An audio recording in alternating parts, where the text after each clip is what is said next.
Happy New Year! Happy New Year! Happy New Year! All of that good stuff, good stuff, good stuff. Listen, everyone, it's your girl Yolanda Robinson, and it is Sunday, and you know where we at. We are where? We are at Hub 13 West Front Street, Trenton, New Jersey. And guess what? What else we doing today? Today is first Sunday, and you know we do our merch, and we got Marsha over here with all her beautiful pieces. So please stop by Hub 13. Come by, listen to some great old school vibes, some music and everything. But right now, what we going to do today, like we've been doing for the last 4 weeks, is having the men have a conversation and hearing what the men have to say. So right now, joining me is 4 amazing men right now. We have Danny, Mr. Daniels, Mr. Willis, and we have Omar. Woo, coming up, y'all. Woo! So listen, we basically have the new, the old, the good, the bad, all that stuff right now. So they doing some different stuff right now, right? Like, I just want to just throw this out there that I'm proud of you all.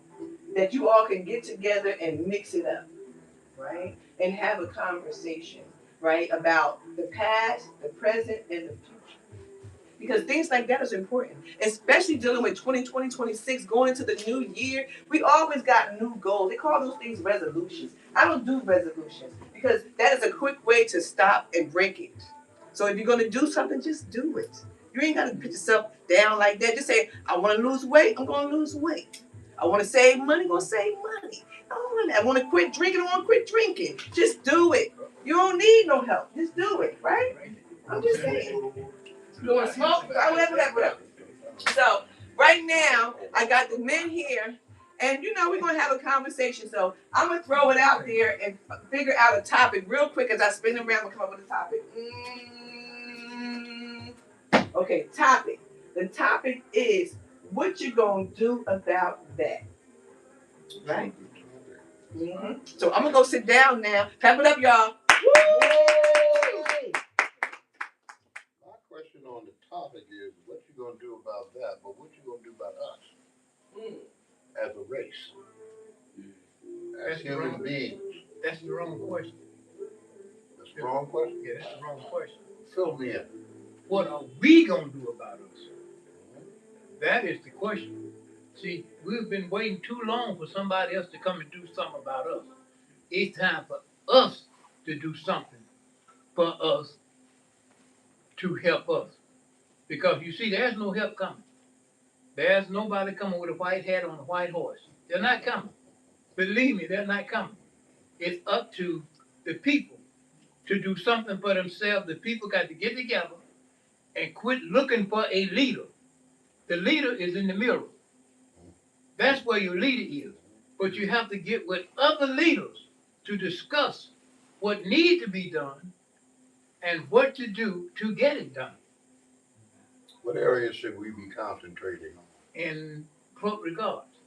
Yeah, what areas should we be concentrating on? Unity. First of all, to the younger members of the panel today, my question is this: where do you think you stand in society, economically, morally, the whole realm Socially. of society? As younger people, how do you see things going for your benefit or on your behalf? See, we can tell you stories from the 40s, 50s, 60s, and 70s, fresh off the top of our heads. Okay, I'm just curious to see, in every day, as a black man, and when you walk down the street or when you're doing business or when you're approached by someone, how do you feel that you're being treated, and what do you project for yourself for equality?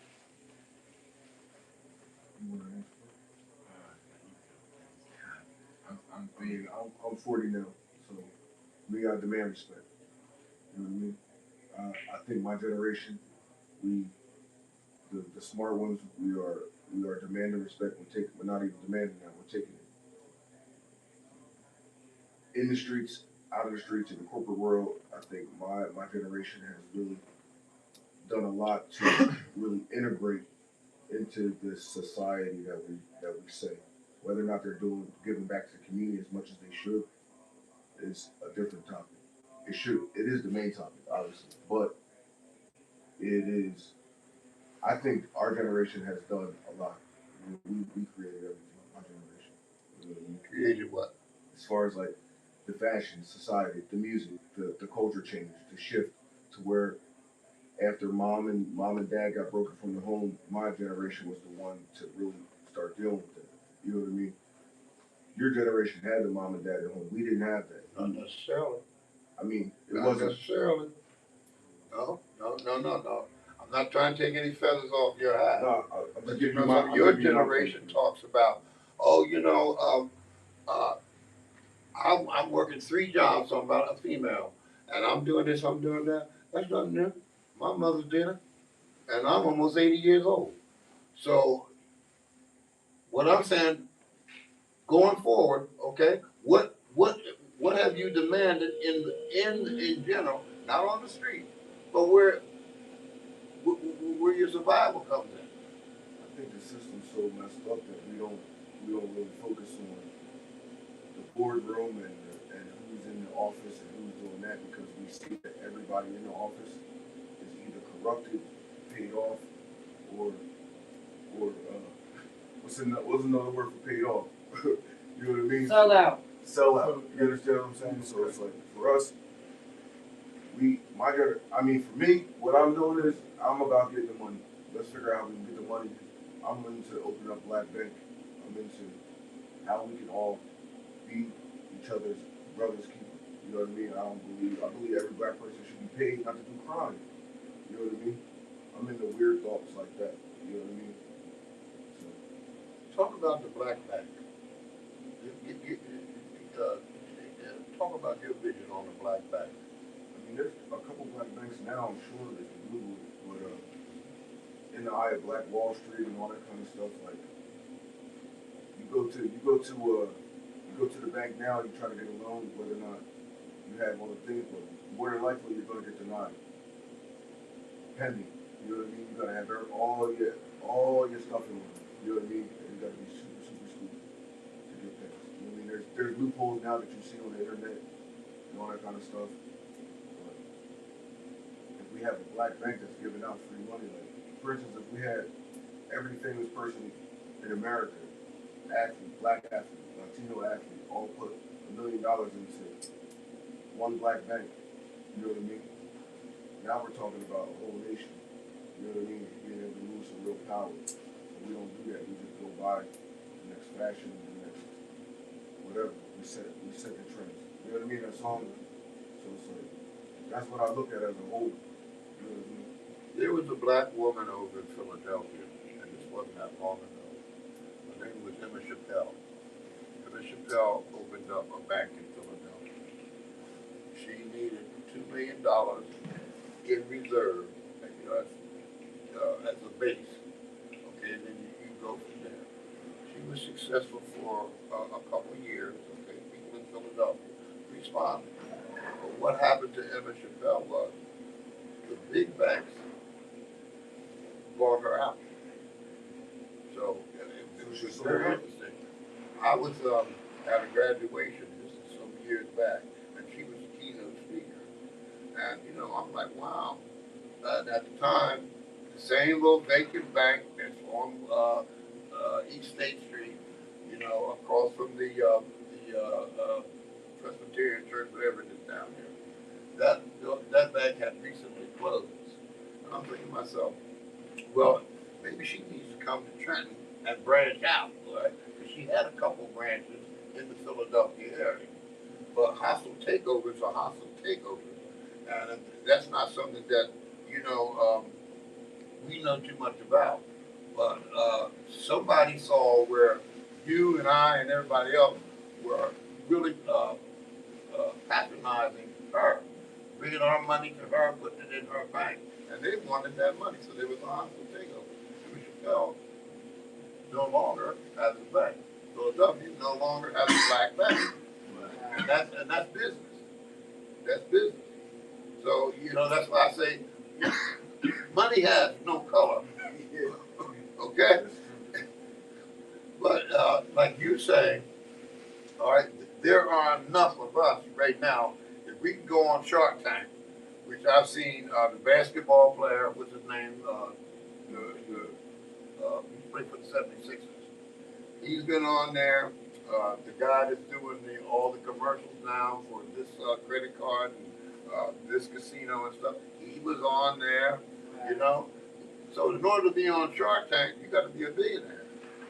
And they were bidding on, people coming with business proposals, and they seem to be very knowledgeable on how the system works. If you can be that knowledgeable for how the system works on TV, you can be that knowledgeable on how the system you can introduce to your own people.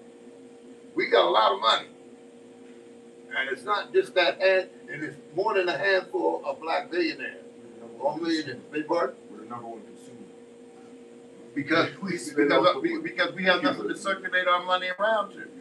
You look at the Spanish community, their money circles 4 or 5 times before it leaves. And when it leaves, it goes to another Spanish wholesaler. We got a lot to do. But you know something? Without respect and love for one another, and I got mine and bump you. All right? And what do you turn around and do? Just like Dad has always said. You go out of your race, okay? If you go out of your race, not only in your personal life, but in your business life, your race has lost you. Let me explain something to you. Go ahead. I was tired of talking. I grew up in a segregated society. I grew up with the colored sign and the white sign. That's how I grew up in Birmingham, Alabama. Now, there's been a black bank in Birmingham since the 20s on 3rd Avenue, downtown Birmingham. A.G. Gaston. Well, maybe y'all heard of him, maybe you didn't, you should. He died, he was 105. He owned the bank, he owned an insurance company, he owned a radio station, had the A.G. Gaston Motel. He had the only black business college in the state of Alabama, or I should say the only business college for blacks in the state of Alabama, in Birmingham. During the Civil Rights Movement, a lot of people went to jail, and A.G. Gaston built a lot of jail. Now, First Savings and Loans, that's the name of the bank. It's still down there on 3rd Avenue. A lot of blacks got loans to build houses because what they was doing, they was building areas, but they would only allow whites to live in that area. You take Levittown, Pennsylvania. Mm-hmm. When they built Levittown, Pennsylvania, that was for white people. Black people couldn't live in Levittown. That was for white people. So but that's not the only bank. They have black banks, but then you have to look at in those towns, that is cities that blacks built that was prosperous. They burned the banks down and everything else. So we as blacks, to me, now this is how I feel.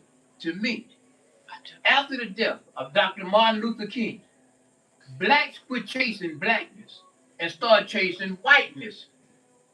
I want to chase whiteness. I want to be where white people are. So now, I got money, and you hear him say, and I would like for somebody to explain this to me. I worked in the project for 26 years. And all the guys I see on television, they say they grew up in the project and how tough it was and how they had to fight every day. That don't even make sense. That don't even sound. Who fights every day? Nobody fights every day. But then I asked her, okay, you grew up in the project. You was fighting every day. Yeah. You had a girlfriend. Yeah. What color was she? Well, she was black. Oh, she was black. So now, you going to become a professional. Your girlfriend is no longer black. Why is that? What happened? What, you completely changed? You didn't like your girlfriend no more? And that's what I would like for some of these young people to explain to me. Because it breaks my heart to hear a black man talk against a black woman. How you do, ma'am? I got a mother. I had 6 sisters. God knows I don't want nobody talking about my mom. I don't want nobody talking about my sister. So therefore, I'm not going to talk about your mom. And I ain't going to have no thoughts about talking about your sister. We just have to get back to respecting each other. Yeah, that's what we have to do. We got to get back to respecting each other. That's why I say a lot of it comes from the social media, like said, the bad role models that we got now, especially for the women, because everything for, it's just like, it's a gender war right now. So it just, anything to stop the woman from being, the black woman from being with the black man, or standing behind the black man and, helping, pushing, or vice versa. It's bad. But here's the thing. Here's something else too now. A lot of people, black people. Well, you already know white people get paid to talk against black people. You already know that. But you got a lot of black people on television, on radio, on podcasts that talk against black people, regardless as to what happened. No matter what you try to do to help black people, then they're gonna hire somebody to try to tear you down, and it happens every day. Yeah. And that's the sad part about it. I'm gonna say my opinion. It's like, for me, it's like the white woman, the Indian woman, all of them is gonna set you up. The black woman, they all gonna send somebody to set you up, to hurt you. At the end of the day, it doesn't matter. A bad person is a bad person. You know what I mean? But respect comes first in the black community. It should be. Like when I see an older black woman, or I see a black young black queen, I'm gonna open the door, even for a different race. You understand what I'm saying? But I try to favor myself. I do favor myself towards the black community. But for me, as my own person, I seen it all bad in every race. You understand what I'm saying? You got midgets in every race. You understand what I'm saying? So it's like, for me, it is a black and white thing, but it's more like an economic thing. You understand what I'm saying? We're not chasing the white person. We're chasing the money. You know what I mean? We're chasing the money. Yeah, because that's my thought. It doesn't have to be a black or white thing. Because check the Spanish community right here in this town. They don't need that white man. They don't need him for anything. They bring their own money back to their own. We go in there and give them money in the neighborhood. I mean, plenty of money. But you're gonna get robbed faster from a black guy or a black or a white person. I'll tell you what, I live in South Trenton, and I know that they're not gonna go in there and rob near bodega in South Trenton, because you got people behind the scenes. You got people standing there, letting you know you can come here and mess with us if you want to. You know what I mean? It's like, for me, it's like, don't hurt our community. Every gangster, every what you call, it's time to unite. It's time to really, really think about how we gonna really build it out the next 10 years. Like, what's the next 10 years look like? Everybody thinking about today. I'm hurting today, so I gotta go do something today to make it right. You understand what I'm saying? Yeah, but along, in my view, along with take a statement that you made, I'm after the money. Everybody's after the money. Is what you do with the money. No, it's how you chase the money. No, it's what you do with whatever you got, okay? If you chased it, skipped it, blipped it, whatever, it's what you do with that money. All right? Look on the corners. We can have corner stores. All right? There are corner stores that are vacant right now, on Brunswick Avenue, this street, and other street. Okay? What's the matter with us? A couple people I know that sell drugs. I told them, something? You got a pocket full of money, what you doing with it? They said buying jewelry. I said, but you know something? Why don't you have a laundromat? Why don't you have a corner store? You start from A to get to B. B goes to C, so forth and so on. I mean, look. That's because none of the rappers and the people that everybody, idolizing, they not trying to tell us like, yo, should. But this is something. If you stand out there on the corner hustling, and you got a pocket full of money, and you're standing out there hustling also, and you got a pocket full of money, all right? What is the matter with us putting our heads together? And this is how the Spanish people got those bodegas, put their heads together and bought this, or bought, rent, whatever it took to open their door. Why are we doing the same thing? Because we're standing here talking about going to spend the bottom in a strip club or going to buy the next Gucci belt. Or what's going on social media. You know what I mean? Or something. Okay. Yeah, Okay. I mean that's like the average conversation. Then you got some people that if they did or if they were in that position, they would invest Some people, I guess you could say, will never really taught in financial literacy. But everything I learned, financial, and any financial literacy I learned off being online. Okay. Like, just studying and watching videos on YouTube. So that was a positive tool for you. Yeah, because you can use it positively or you can use it negatively. And so it's all about what you look up and what you typing in on there. And then, they got it's real. Sometimes you can just scroll and see videos that people will sit on there for hours and you won't learn nothing. When you can be looking at positive stuff, that's teaching you like how to like DIY stuff or gardening or farming. That's better for Hey, Miss Landy. That door lock. Yeah, but here's the problem. See, people think it takes a whole lot of money to go into business. Yeah, how are you? It all depends on what kind of business you're trying to go into. Thank you, honey. They think that, how you do, man? They think you got to have a whole lot of money to go in business. Well, you don't have to have a whole lot of money. The key to the whole thing. How you do, man? How you feel? How you feel? Good. How y'all feeling? Feeling just fine. Good to see you, and you don't have to, sir. Thank you. Good to see you. Good to see you Good to too, see you. baby. Yes, ma'am. Yeah. Thank you for making way for me. Thank you You so can much. get your friends. Hi, You honey. can get full friends. Let's put up $2,500 a piece and get us a corner store. You got $10,000. You only people that open up a corner store and it be full packed to the gill is people with money. But if you can start off with buying items as you go, if you sell something, you buy twice as much like that. Now I used to own Famous Steakhouse, so 5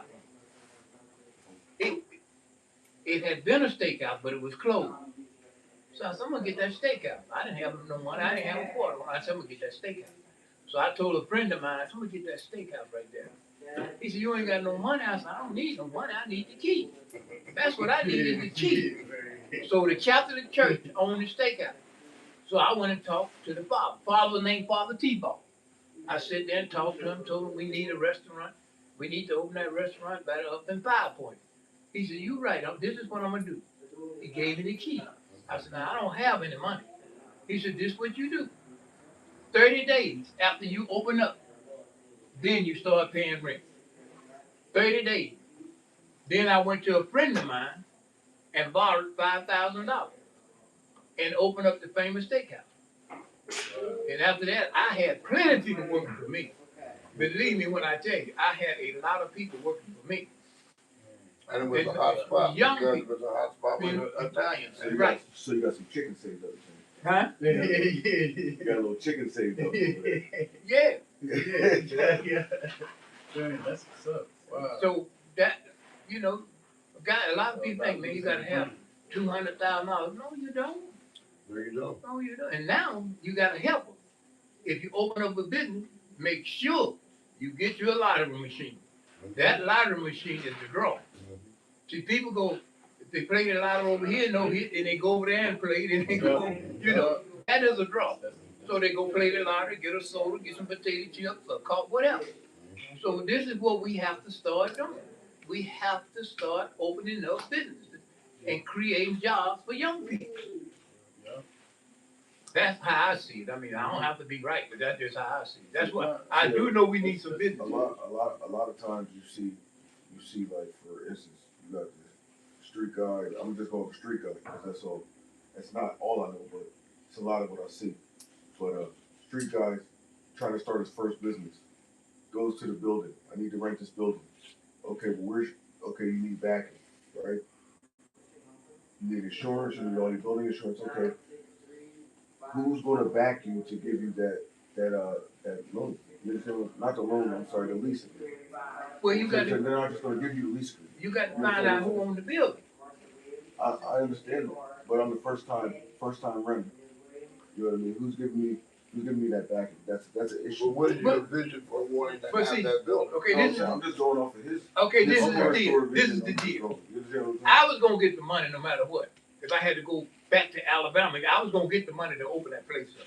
I was gonna get the money. I wasn't even concerned about that. But what I'm saying is this: You'll be surprised to the people that want to go in business, but they just don't know how to go in business. So they want to be a piece of it. You care what you call a piece of it. It's just like like you sitting there and say, well, let's open up this business or that business, but this we need X amount of dollars. So maybe you might have to save before you might, or 2 years, whatever. Might have to save for a year to go in business. Let it be your dream, because see, everybody think that you got to be a movie star or something, or rapper or entertainer or something to make a lot of money. You can make a lot of money in business. Because once you get one business, then you go thinking about another business. But that's something an individual has to, it's something you have to be committed to. A lot of people, once they get some money, then they change their mind about the business part because they got the cash money in their hand. Now they want to go someplace else. Yeah, Jamaica. Bahamas. See, like you saving's the key, right? Yeah, you take Trent. Okay, all you had to do, if you was looking for somebody, all you had to do was go 5 points. Sooner or later, they was gonna come through there. They was gonna come through 5 points.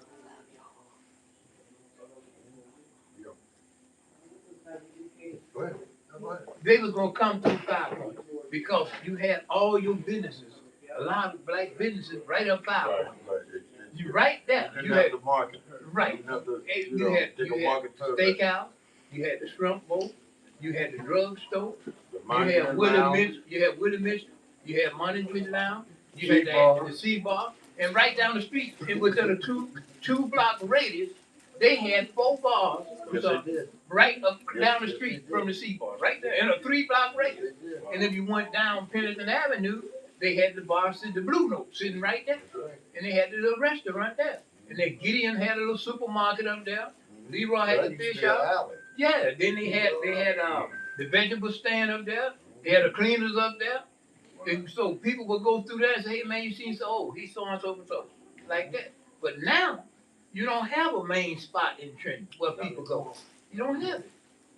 You don't have it. That was part of your success and your determination because you knew you could make $1 on that 5 points because that was what was missing because Willie hadn't moved off of Willard Street at the time and the Monument Steakhouse was across that little park at 5 points. I'm not from Trenton. So you had what he was doing over here and like where that